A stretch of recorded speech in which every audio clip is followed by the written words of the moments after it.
공군 주력 전투기를 국내 개발하는 한국형 전투기 사업의 시제 1호기가 오는 2022년에 출고됩니다. 개발을 주도하는 한국항공우주산업은 지난 2월 KTX 시제 1호기 전방 통체 주요 기술인 코드 가공에 착수했으며 KTX 탑재 타기능 위상 배열 레이더 개발에 필요한 통합 소프트웨어 시험 장비를 국방과학연구소에 납품했습니다. 개발비만 8조 8,304억 원이 투입되는 KTX 사업은 단군 이래 최대 규모의 무기 개발로 불립니다. KTX 사업이 성공하려면 수백만 개의 장비와 부품 프로그램이 톱니바퀴처럼 정교하게 맞아떨어져야 합니다. 이에 따라 전자장비를 비롯한 주요 구성품의 국산화 작업도 한창 진행 중입니다. 하지만 KTFX에 탑재되는 항공무장은 대부분 미국 또는 유럽 제품으로 구성될 가능성이 높습니다. 이는 KTX 개발 일정과 무기체계의 신뢰성 문제와 밀접한 관련이 있습니다. KTFX는 오는 9월부터 상세 설계에 들어가 2021년 시제기를 출고하고 2022년 초도 비행을 실시할 예정이다. 2016년 개발이 완료되면 본격적인 생산에 돌입합니다. 개발 완료 시점까지 7년 정도 남은 상황에서 언제 끝날지 알 수 없는 국산 공대공 미사일 개발을 기다릴 여유가 없습니다. 단기간 내 개발이 완료된다 해도 사상 첫 전투기 개발이라는 기술적 리스크를 조금이라도 덜기 위해서는 검증된 장비를 사용하는 것이 불가피합니다. 방산업계 관계자는 일단은 KTFX를 띄우는 게 우선이라며 나머지 문제는 그 다음에 생각해야 한다고 말했습니다. 다만 K의 개발 계획 진전에 따라 미국제나 국산 무장이 탑재될 가능성은 여전히 남아있습니다. KFX 사업은 진화적 개발 개념인 블록 개념을 적용합니다. 기술 발전 추세에 따라 전투기를 더 나은 성능으로 개량하는 것입니다. KFX 블로이가 모습을 드러낼 것으로 예상되는 2030년대 중후반에는 국산 무장 개발과 성능 검증 등이 이루어졌을 가능성이 높습니다. 다만 종합적인 성능이 일본과 중국 등이 실전 배치한 스텔스 전투기를 상대할 수 있을지는 미지수입니다.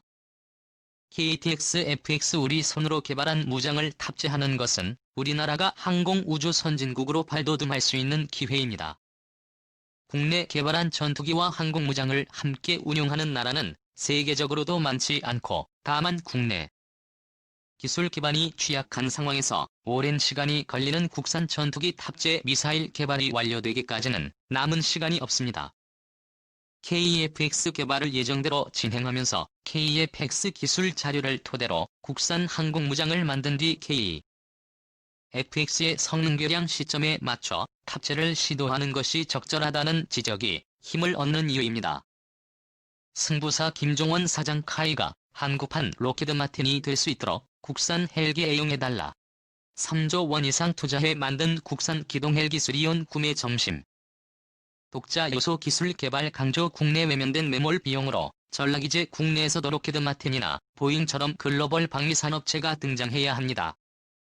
한국 항공우주산업은 한국판 로키드 마틴이 될 잠재력을 충분히 갖추고 있습니다. 카이가 글로벌 방산업체가 되기 위해 3조 원 이상 투자해 만든 국산 기동 헬기 수리온을 공공기관과 지방자치단체가 앞장서서 구매하는 분위기가 최우선돼야 합니다.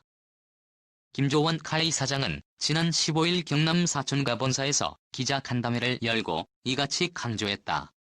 문재인 대통령이 지난해 경남을 방문해 국산품 헬기를 애용해달라고 요청했지만 정부와 지자체 등이 이러한 호소에 무관심으로 일관하는 분위기를 꼬집은 대목이다.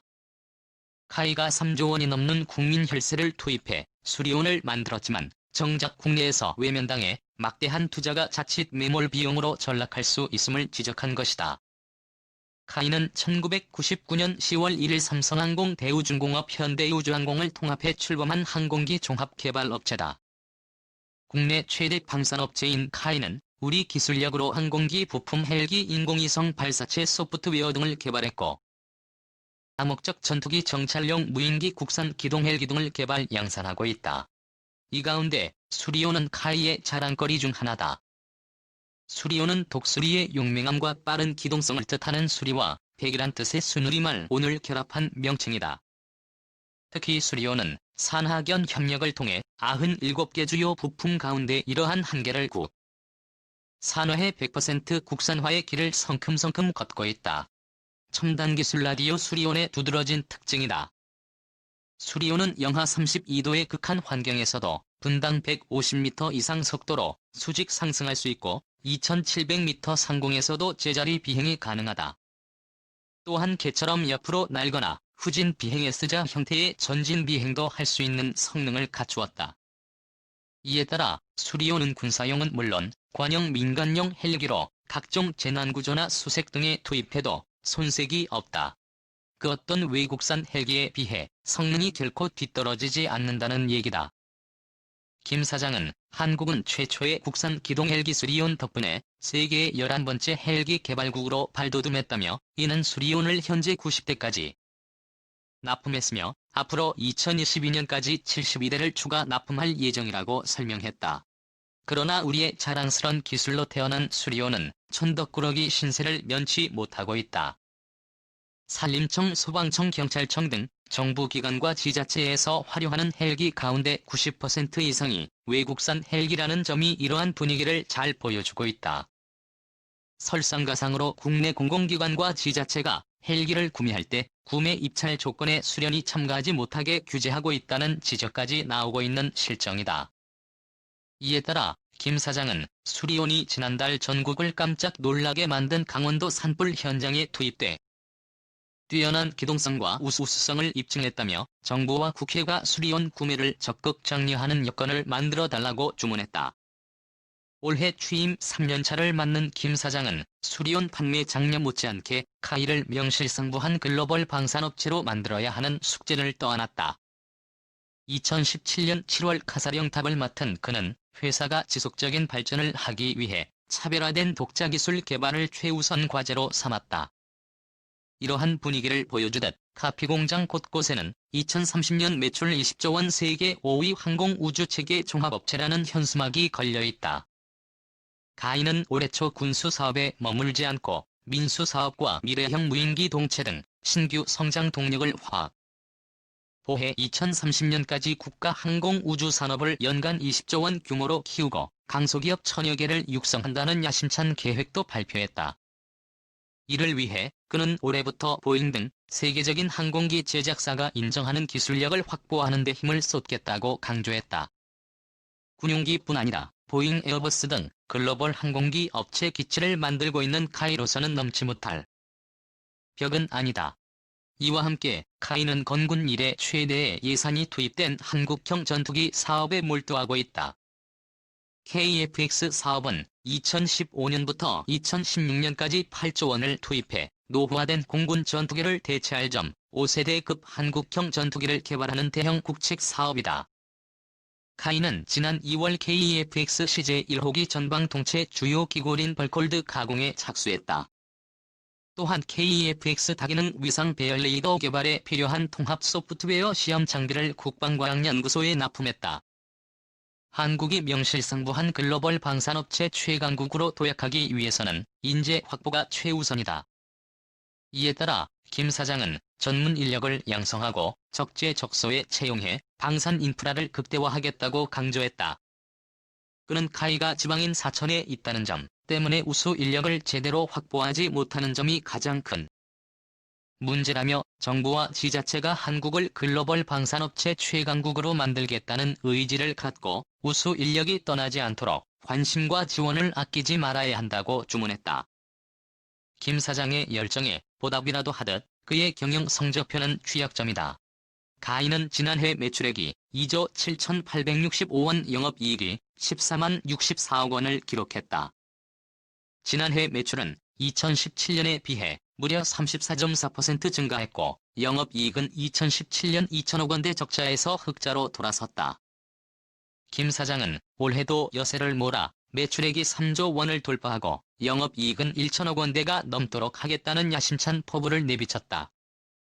방위사업청은 31일 한국형 전투기에 탑재되는 베이스 레이더 개발을 위한 기본 설계를 완료했다고 밝혔다.